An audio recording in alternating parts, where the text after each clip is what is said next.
जय हिंद साथियों, नमस्कार। पुनः आपका हमारे यूट्यूब चैनल एनसीईआरटी स्टडी में बहुत बहुत स्वागत है। तो आज हम बात करेंगे दोस्तों प्रश्नावली 12.3 के प्रश्न क्रमांक 8 के बारे में। तो उससे पहले मैं आपसे कुछ बात करना चाहता हूँ कि दोस्तों वीडियो को जो ध्यान से देखिएगा और सवाल को ध्यान से समझिएगा, क्योंकि यह जो सवाल है बहुत ही महत्वपूर्ण सवाल है। और वीडियो अगर अच्छा लगे तो कमेंट और लाइक जरूर कर दीजिएगा। तो आइए अब हम जो है सवाल को पढ़ते हैं, जिसमें हमें कहा गया है प्रश्न क्रमांक 8 में आकृति एक दौड़ने का पथ दर्शाती है जिसके बाएं और दाएं सिरे अर्धावृत है। दोनों आंतरिक समांतर रेखाखंडों के बीच की दूरी 60 मीटर है तथा इनमें से प्रत्येक रेखाखंड 106 मीटर लंबा है। यदि यह पथ 10 मीटर चौड़ा है तो ज्ञात कीजिए पथ के आंतरिक किनारों के अनुदिश एक पूरा चक्कर लगाने में चली गई दूरी। पथ का क्षेत्रफल यहाँ पर हमें ज्ञात करना है। तो आइए इसको हम समझते हैं यहाँ पर। तो दोस्तों यहाँ पर प्रश्न में जो है हमें कहा गया यह जो आकृति है दौड़ने का पथ दर्शाती है, यानी दौड़ने का जो है मैदान है एक तरह से। इसमें दोस्तों हमें कहा गया जिसके बाएं और दाएं सिरे जो है अर्धावृत्ताकार है, यानी बायां सिरा ये वाला और एक दायां ये वाला, ये दोनों क्या अर्धवृत्त थे। तो यहाँ पर अब फिर हमें कहा गया दोनों आंतरिक समांतर रेखाखंडों के बीच की दूरी, यानी आंतरिक समांतर रेखाखंड यानी ये वाला जो रेखाखंड है ये वाला और ये वाला, इनके बीच की दूरी हमें 60 मीटर जो है दी गई, जैसा कि आप यहाँ पर देख सकते हैं। तथा इनमें से प्रत्येक रेखाखंड 106 मीटर लंबा है। इनके बीच की दूरी 60 मीटर तथा लंबाई जो इनकी है 106 मीटर, जैसा कि आप यहाँ पर देख सकते हैं 106 मीटर हमने दर्शाया यहाँ पर। यदि यह पथ 10 मीटर चौड़ा है तो ज्ञात कीजिए, यानी 10 मीटर चौड़ा यानी ये जो दो रेखाखंड है इनके बीच की दूरी, जैसा कि यहाँ पर हमने दर्शाया है 10 मीटर चौड़ा है ये पथ। तो यहाँ पर जो हमें पथ के आंतरिक किनारों के अनुदिश एक पूरा चक्कर लगाने में चली गई दूरी जो है ज्ञात करनी है। यानी हम मान लेते हैं यह जो आंतरिक किनारा है हमारा पथ का, तो यहाँ से हम अगर चलते हैं आंतरिक किनारे पर इस प्रकार से, तो वापस अगर यहाँ पर हम आते हैं तो यहाँ तक की दूरी हमें ज्ञात करनी है, यानी यहाँ से वापस यहाँ तक की जो हमें लंबाई जो है ज्ञात करनी है इस पथ की। तो सवाल में आगे बढ़ने से पहले यहाँ पर हम जो है सबसे पहले जो हमें दिया गया उसको यहाँ पर हम लिख लेते हैं, फिर इसको हम हल करेंगे। तो जैसा कि दोस्तों यहाँ पर हमने लिख लिया है, दिया है आंतरिक समांतर रेखाखंडों के बीच की दूरी, यानी जो आंतरिक समांतर रेखाखंड है अंदर वाला और ये अंदर वाला, इनकी दूरी है 60 मीटर। तथा रेखाखंड की लंबाई, यानी रेखाखंड की जो लंबाई यहाँ से यहाँ तक यह हमें 106 मीटर दी गई है। तथा पथ की चौड़ाई, यानी पथ जो है इसकी चौड़ाई हमें 10 मीटर दी गई है। अब यहाँ पर हमें ज्ञात करना है पथ के आंतरिक किनारों के अनुदिश एक पूरा चक्कर लगाने में चली गई दूरी, यानी पथ का आंतरिक किनारा, यानी ये जो पथ है इसका आंतरिक किनारा ये वाला और इधर साइड आंतरिक किनारा ये वाला। तो यहाँ से अगर हम चलते हैं तो पुनः घूमकर अगर हम यहाँ पर आते हैं तो यह जो है कितनी लंबाई होगी यह हमें यहाँ पर ज्ञात करनी है पहले वाले क्वेश्चन में इसके। तो इसको हम समझते हैं पहले। तो दोस्तों अगर यहाँ पर हम इस पथ के आंतरिक किनारों की जो लंबाई ज्ञात करेंगे तो उसके लिए यहाँ पर हम जो इस पथ का आंतरिक किनारा है ये वाला और ये वाला, इसकी लंबाई को हम जोड़ देंगे। तथा यहाँ पर जो ये वृत्त है अर्धवृत्त हमारा बन रहा है और इधर साइड भी एक अर्धवृत्त बन रहा है, तो इनको हम जोड़ देंगे। तो यह जो है एक वृत्त हमारे पास बन जाएगा। तो इसका हम क्षेत्रफल ज्ञात करेंगे और जो रेखाखंड इनमें हम जोड़ देंगे, तो यहाँ पर हमें आंतरिक किनारे की जो लंबाई है वह हमें प्राप्त हो जाएगी। तो यहाँ पर जो अभी हम बाहरी वाला जो अर्धवृत्त इसको हम नहीं देखेंगे, अंदर वाला जो अर्धवृत्त है इसको हम देखेंगे। तो यह जो है कुछ इस प्रकार से बन जाता है। यहाँ पर हम देखेंगे यह जो है आंतरिक अर्धवृत्त, इन दोनों को अगर हम जोड़ देंगे तो यह जो है कुछ इस प्रकार से एक वृत्त हमें प्राप्त होगा। और इसकी त्रिज्या हम देखते हैं, यहाँ पर हम देखते हैं यह जो है रेखाखंड के बीच की दूरी है 60 मीटर। तो यहाँ पर अगर हम देखते हैं यहाँ से यहाँ तक की भी 60 मीटर है, यानी यह जो है वृत्त का व्यास हो जाएगा 60 मीटर। और अगर हम 2 का भाग दे देंगे तो हमें यहाँ पर वृत्त की त्रिज्या प्राप्त हो जाएगी 30 मीटर। तो यहाँ हम लिखेंगे 30 मीटर, यानी जो है आंतरिक वृत्त है इसकी त्रिज्या हो जाएगी 30 मीटर। और यहाँ पर अब जो है हम बाहरी वृत्त जो है इसकी त्रिज्या हम देखेंगे। यहाँ पर हम देखेंगे यहाँ से यहाँ तक की जो लंबाई है 60 मीटर है तथा यह जो पथ है 10 मीटर चौड़ा है और इधर भी 10 मीटर चौड़ा है। तो 10 और 10 20 और 60 को हम जोड़ देंगे तो यहाँ पर 80 हमें प्राप्त हो जाएगा, जैसा कि यहाँ पर हमने दर्शाया है। तो यहाँ पर जो है बाहरी वृत्त जो है इसकी जो है व्यास हो जाएगी 80 मीटर तथा त्रिज्या अगर हम बात करें तो 80 में हम 2 का भाग दे देंगे, तो यहाँ पर हमें इसकी त्रिज्या प्राप्त हो जाएगी बाहरी वृत्त की, यहाँ पर जो हमें प्राप्त होगी 40 सेंटीमीटर। तो आइए अब जो हम पहले वाले सवाल को जो है हल करते हैं। तो जैसा कि दोस्तों यहाँ पर हमने लिख लिया है वृत्त की आंतरिक त्रिज्या प्लस दोनों आंतरिक समांतर रेखाखंडों की लंबाई। तो यहाँ पर हम देखेंगे वृत्त की आंतरिक त्रिज्या बराबर 2πr। तो यहाँ पर हम लिखेंगे 2πr, उसमें हम जोड़ देंगे प्लस दोनों आंतरिक समांतर रेखाखंडों की लंबाई।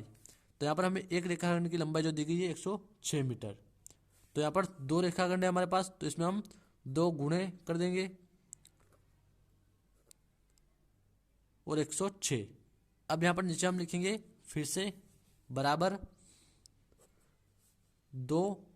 तो यहाँ हम लिखेंगे 2 और गुणे में पाई 22/7 जो होता है पाई का मान, और इसके गुणे में आर। तो दोस्तों यहाँ पर जो हमें आंतरिक वृत्त का जो है कहा गया है, आंतरिक वृत्त यानी अंदर वाला जो है वृत्त है, इसकी त्रिज्या यहाँ पर हम लिखेंगे। तो यहाँ पर इसकी त्रिज्या हमारे पास है 30 सेंटीमीटर। तो यहाँ हम लिख देंगे 30 सेंटीमीटर और इसके प्लस में हम लिख देंगे 2 गुणे 106। फिर यहाँ पर अगर हम देखते हैं बराबर 30 का गुणा जो है हम 22 में करेंगे यहाँ पर, और फिर जो हमें प्राप्त होगा उत्तर उसका गुणा हम 2 में करेंगे। तो यहाँ पर जो हमें प्राप्त होगा 1320। तो हम लिखेंगे 1320। आप इसको एक बार रफ में कर लीजिएगा और इसके बटे में 7 को हम जो का त्यों लिख देंगे, और यहाँ पर हम 2 का गुणा 106 में करेंगे। तो यहाँ पर जो हमें प्राप्त होगा 212। तो यहाँ हम लिखेंगे प्लस 212 और इसके बटे में कुछ नहीं है, तो यहाँ पर हम 1 लिख देंगे और अब इनका हम तिर्यक गुणा जो है कर देंगे। तो यहाँ पर अब हम नीचे लिखेंगे बराबर, यहाँ पर हम 1 का गुणा 1320 में करेंगे, तो यहाँ पर हमें 1320 ही प्राप्त होगा, और फिर प्लस में 7 का गुणा 212 में करेंगे, तो यहाँ पर हमें 1484 जो है प्राप्त होगा, और इसके बटे में हम 7 का गुणा 1 में करेंगे, तो यहाँ पर हमें 7 जो है प्राप्त होगा। अब यहाँ पर हम लिखेंगे बराबर, यहाँ पर अगर हम इन दोनों को जोड़ देते हैं तो यहाँ पर जो हमें प्राप्त होगा 2804, और इसके बटे में 7 को हम जो का त्यों लिख देंगे, और यहाँ पर हम लिख देंगे सेंटीमीटर स्क्वायर। तो यहाँ पर जो है आंतरिक किनारे की हमें लंबाई प्राप्त हुई 2804/7 सेंटीमीटर स्क्वायर। जैसा कि यहाँ पर हम देखते हैं ये वाला जो किनारा है आंतरिक, इसकी हमें लंबाई 2804/7 सेंटीमीटर स्क्वायर प्राप्त हुई है। अब यहाँ पर हम दूसरा क्वेश्चन जो इसका देखते हैं, जिसमें हमें कहा गया पथ का क्षेत्रफल ज्ञात कीजिए। यानी ये वाला जो पथ है इसका हमें क्षेत्रफल ज्ञात करना है, यहाँ से यहाँ इस पूरे का क्षेत्रफल हमें ज्ञात करना है। तो दोस्तों अब जो हम दूसरा सवाल हल करेंगे इसका, जिसमें पथ का क्षेत्रफल जो है ज्ञात करना है। तो यहाँ पर हम लिखेंगे ए बी पी का क्षेत्रफल। तो यहाँ पर हम देखेंगे ये जो ए बी पी क्यू है इसका हम क्षेत्रफल ज्ञात करेंगे, और उसमें हम जोड़ देंगे आर एस सी डी का क्षेत्रफल। यानी यहाँ पर हम देखते हैं यह आर एस सी और डी इसका क्षेत्रफल, फिर इसमें हम जोड़ेंगे बड़े वृत्त का क्षेत्रफल, यानी जो बाहर वाला जो बड़ा वृत्त है, जैसा कि यहाँ पर हम इस चित्र में देखते हैं, यहाँ पर ये जो बड़ा वृत्त है इसका क्षेत्रफल जोड़ेंगे, और फिर इसमें से हम माइनस करेंगे छोटे वृत्त का क्षेत्रफल, यानी ये जो है छोटा वृत्त। यानी यहाँ पर आप और इसको स्पष्ट देख सकते हैं, इसका हम क्षेत्रफल माइनस कर देंगे। तो यहाँ पर हम देखते हैं ए बी पी का क्षेत्रफल ज्ञात करने के लिए यहाँ पर हम लिखें चौड़ाई गुणे लंबाई, और फिर यहाँ पर हम आर एस सी डी का क्षेत्रफल ज्ञात करेंगे, तो फिर लिखें चौड़ाई गुणे लंबाई, और फिर यहाँ पर लगाएंगे प्लस का चिन्ह, और वृत्त का जो क्षेत्रफल होता है उसका फॉर्मूला होता है पाई आर स्क्वायर, माइनस कर देंगे इसमें से छोटे वृत्त का क्षेत्रफल। तो अब जो दोस्तों यहाँ पर हम लिखेंगे इनके मान। तो यहाँ हम लिखेंगे बराबर, यहाँ पर हमें पथ की जो चौड़ाई दी गई है 10 मीटर, जैसा कि यहाँ पर आप देख सकते हैं। तो यहाँ पर हम लिखेंगे 10 और गुणे में इसकी लंबाई हमें दी गई है पथ की 106 मीटर, यहाँ पर आप देख सकते हैं। तो यहाँ पर हम लिखेंगे 106 और फिर प्लस कर देंगे इसमें चौड़ाई 10 और लंबाई 106, 10 गुणे 106, और फिर इसमें प्लस करेंगे हम पाई आर स्क्वायर। तो यहाँ पर हम देखेंगे पाई इस वाले में भी है और पाई इस वाले में भी है, तो यहाँ पर हम इसको कॉमन लिख लेंगे। तो पाई का मान होता है 22/7। तो 22/7 को हम कॉमन लिख लेंगे, ब्रैकेट के अंदर लिखेंगे आर का मान। तो दोस्तों आप यहाँ पर कहेंगे हमने आर को कॉमन नहीं लिया, आर यहाँ पर भी है और आर यहाँ पर भी है, लेकिन इनके मान जो है अलग अलग है, इसलिए हम इनको कॉमन नहीं ले सकते। तो यहाँ पर अब हम बड़े वृत्त का जो है आर, इसका मान है हमारे पास 40 सेंटीमीटर। तो यहाँ हम लिखेंगे 40 का स्क्वायर और फिर माइनस कर देंगे छोटे वृत्त की त्रिज्या यानी आर, जो कि हमारे पास है 30 सेंटीमीटर। तो यहाँ हम लिखेंगे 30 का स्क्वायर और ब्रैकेट लगा देंगे। अब यहाँ पर हम इसको हल करते हैं। तो यहाँ पर हम लिखेंगे बराबर, यहाँ पर हम 10 का गुणा 106 में करेंगे तो यहाँ हमें प्राप्त होगा 1060, और फिर प्लस यहाँ पर फिर 10 का गुणा 106 में करेंगे तो 1060 जो है हमें प्राप्त होगा। तो यहाँ हम लिखेंगे 1060 और फिर प्लस का चिन्ह लगाएंगे, और यहाँ पर जो है 22/7 को हम जो का त्यों लिखेंगे 22/7। अब फिर यहाँ पर हम इसके गुणे में लिखेंगे 40 का स्क्वायर। तो यहाँ हम देखेंगे 40 का स्क्वायर कितना होता है, तो 40 का स्क्वायर जो होता है 1600 होता है।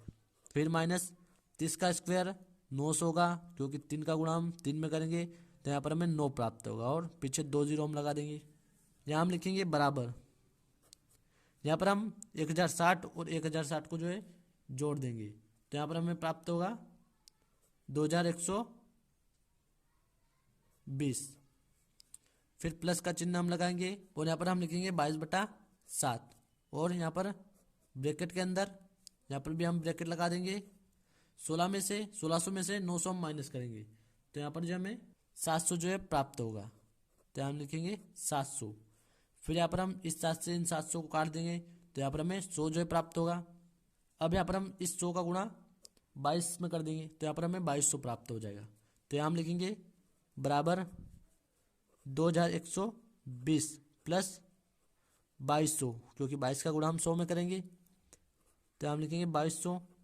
अब यहाँ पर हम इनको जोड़ देते हैं तो यहाँ पर जो हमें प्राप्त होगा 4320 सेंटीमीटर स्क्वायर, यानी जो हमें पथ का क्षेत्रफल प्राप्त हुआ है। यानी यहाँ पर हम देखते हैं ये वाला जो पथ है इसका हमें क्षेत्रफल प्राप्त हुआ है 4320 सेंटीमीटर स्क्वायर। तो उम्मीद करता हूँ दोस्तों आपको सवाल बहुत अच्छे से समझ में आ गया होगा। दोस्तों सवाल अच्छे से समझ में आया है तो कमेंट और लाइक जरूर कीजिएगा।